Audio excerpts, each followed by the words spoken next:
ಪ್ರಿಯರೇ, ನಾನು doctor Hilda D'Souza. ನನ್ನ ಚಾನೆಲ್ ಮೈ ಹೆಲ್ತ್ ಮೈ ಪ್ರಯಾರಿಟಿಗೆ ನಿಮಗೆ ಸ್ವಾಗತ.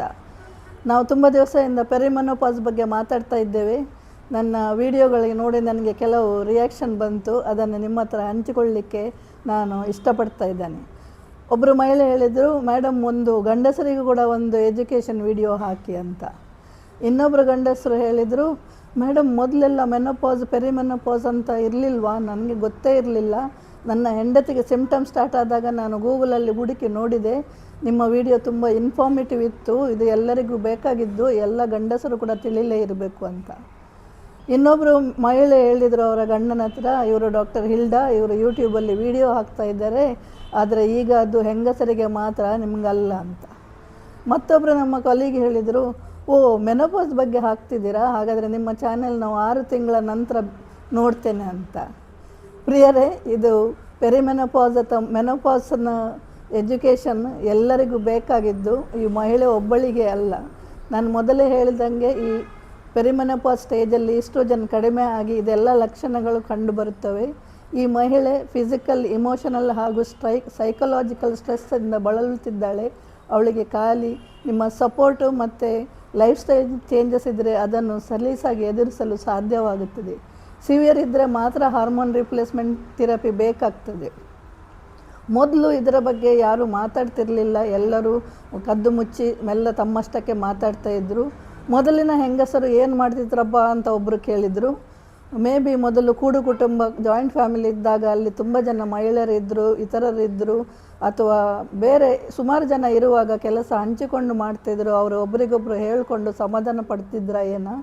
ಹಾಗೆಯೇ ಮಧ್ಯ ವಯಸ್ಸಾಗುವಾಗ ಅತ್ತೆ ಸೊಸೆಯಂದಿರುವ ಕಾಲದಲ್ಲಿ ಅತ್ತೆಯು ಎಲ್ಲ ಕೆಲಸವನ್ನು ಸೊಸೆಯಂದಿರಿಗೆ ಹಂಚಿಕೊಟ್ಟು ಖಾಲಿ ಪವರ್ ಮಾತ್ರ ಅವ್ರ ಮೇಲೆ ಇಟ್ಕೊಂಡು, ಅದು ಕೂಡ ಒಂದು ಕೋಪಿಂಗ್ ಮೆಕ್ಯಾನಿಸಮ್ ಇತ್ತ ಏನೋ ನಾನು ಊಹಿಸೋದು.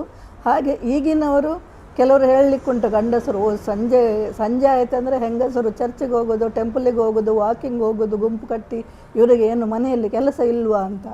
ಅದು ಕೂಡ ಒಂದು ಕೋಪಿಂಗ್ ಅಪ್ ಮೆಕ್ಯಾನಿಸಮ್. ಒಂದು ಸ್ವಲ್ಪ ಹಂಚಿ ಇತರರ ಹತ್ರ ಮಾತಾಡಿ ಸ್ವಲ್ಪ ಸೈಕಲಾಜಿಕಲ್ ಮತ್ತು ಇಮೋಷನಲ್ ಸ್ಟ್ರೆಸ್ ಕಡಿಮೆ ಮಾಡಲಿಕ್ಕೆ. ಪ್ರಿಯರೇ, ಈ ಫೇಸಲ್ಲಿ ಇರುವಾಗ ಫ್ಯಾಮಿಲಿ ಮೆಂಬರ್ಸ್ನ ಸಪೋರ್ಟ್ ತುಂಬ ಇಂಪಾರ್ಟೆಂಟ್ ಆಗಿರುತ್ತದೆ. ಕೆಲವೊಮ್ಮೆ ಮನೆಯಲ್ಲಿ ಬೆಳೆದಿರೋ ಹದಿಹರೆಯದ ಮಕ್ಕಳು, ಅವರಿಗೂ ಕೂಡ ಹಾರ್ಮೋನ್ನ ಅವಾಂತರ. ಇಲ್ಲಿ ತಾಯಿಗೆ ಹಾರ್ಮೋನ್ ಕಡಿಮೆಯಾಗಿ ಇವಳದು ಕೂಡ ಅವಾಂತರ. ಹಾಗಾಗಿ ಮನೆಯಲ್ಲಿ ಒಂದೊಂದು ಸರಿ ಶಾಂತಿ ಕೂಡ ಇರುವುದಿಲ್ಲ. ಆದರೆ ಕೆಲವರ ಗಂಡಸರು ಹೇಳಲಿಕ್ಕುಂಟು, ನಾನು ಅಲ್ಲಿಂದ ದೂರ ಹೋಗೋದು, ನನ್ನ ಹತ್ತಿರ ಸುಳಿಯುವುದೇ ಇಲ್ಲ ಅಂತ.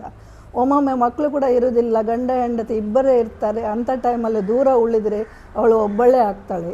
ಈ ಟೈಮಲ್ಲಿ ಕೆಲಸದಲ್ಲಿ ಸ್ವಲ್ಪ ಕೈ ಜೋಡಿಸೋದು ಮತ್ತು ಇಮೋಷನಲ್ ಸಪೋರ್ಟ್ ಕೊಡೋದು, ಅದರ ಬದಲಿಗೆ ಅದರ ಮೇಲೆ ನಿಂದೊಂದು ಏನೋ ಯಾವಾಗ ನೋಡೋದು ನಿನಗೆ ಸೆಕೆ, AC, ಫ್ಯಾನ್ ಅಂತ ಅದು ಹೇಳಿದರೆ ಗಾಯದ ಮೇಲೆ ಬರೆ ಎಳೆದಂದಾಗ್ತದೆ. ಹಾಗಾಗಿ ಒಂದು ಇಮೋಷನಲ್ ಮತ್ತು ಸೈಕಲಾಜಿಕಲ್ ಹೆಲ್ಪ್, ಫಿಸಿಕಲ್ ಹೆಲ್ಪ್ ಎಲ್ಲ ಮಾಡಿದರೆ ಅವಳಿಗೆ ಈ ಫೇಸನ್ನು ಒಳ್ಳೆಯದಾಗಿ ಎದುರಿಸಲು ಸಹಾಯ ಆಗ್ತದೆ. ಮೊದಲು ಮಾತಾಡ್ತಿರ್ಲಿಲ್ಲ, ಆದರೆ ಈಗ ಶಾಲೆಗಳಲ್ಲಿ ಹೇಳಿಕೊಡ್ತಾ ಇದ್ದಾರೆ. ಶಾಲೆಗಳಲ್ಲಿ ಪೀರಿಯಡ್ಸ್ ಬಗ್ಗೆ ಎಜುಕೇಷನ್ ಕೊಡ್ತಾ ಇದ್ದಾರೆ, ಪ್ಯಾಡು ಪ್ರೊವೈಡ್ ಮಾಡ್ತಾ ಇದ್ದಾರೆ. ಅದನ್ನು ಇನ್ಸಿನ್ರೇಟ್ ಮಾಡಲಿಕ್ಕೆ ಯೂನಿಟ್ಸ್ಗಳನ್ನು ಹಾಕ್ತಾ ಇದ್ದಾರೆ. ಹಾಗೆ ಮೆನ್ಸ್ಟ್ರುವಲ್ ಕಂಪ್ ಬಗ್ಗೆ ಎಜುಕೇಷನ್ ಕೊಡ್ತಾ ಇದ್ದಾರೆ. ಸೋಷಿಯಲ್ ಮೀಡಿಯಾದಲ್ಲಿ ಮೆನೋಪಾಸ್, ಪೆರಿಮೆನೋಪಾಸ್ ಬಗ್ಗೆ ಎಲ್ಲ ತುಂಬ ಪೋಸ್ಟ್ ಬರ್ತಾ ಉಂಟು. ಹಾಗೆ ಮಹಾರಾಷ್ಟ್ರ ಗವರ್ಮೆಂಟ್ ಕೂಡ ಮೆನೋಪ್ಲಾಸ್ ಕ್ಲಿನಿಕನ್ನು ಕೂಡ ಸ್ಟಾರ್ಟ್ ಮಾಡಿದ್ದಾರೆ. ಕರ್ನಾಟಕ ಗವರ್ಮೆಂಟ್ ಮೆನ್ಸ್ಟ್ರುವೇಷನ್ ಲೀವ್ ಅಥವಾ ಋತುಚಕ್ರ ರಜೆ ಕೂಡ ಇಂಟ್ರೊಡ್ಯೂಸ್ ಮಾಡಿದ್ದಾರೆ. ಇದು ಒಳ್ಳೆಯ ವೆಲ್ಕಮಿಂಗ್ ನ್ಯೂಸ್. ಹಾಗಾಗಿ ನಾವೆಲ್ಲರೂ ಇದರ ಬಗ್ಗೆ ಅವೇರ್ನೆಸ್ ಮಾಡಿಕೊಂಡು, ಇದು ಹೆಂಗಸರ ವಿಷಯ ಅಷ್ಟೇ ಅಲ್ಲ, ಎಲ್ಲರಿಗೂ ಸಂಬಂಧಿತ ವಿಷಯ ಅಂತ ತಿಳ್ಕೊಂಡು ಎಲ್ಲರಿಗೂ ಒಬ್ರಿಗೊಬ್ಬರು ಹೆಲ್ಪ್ ಮಾಡೋಣ. Thank you.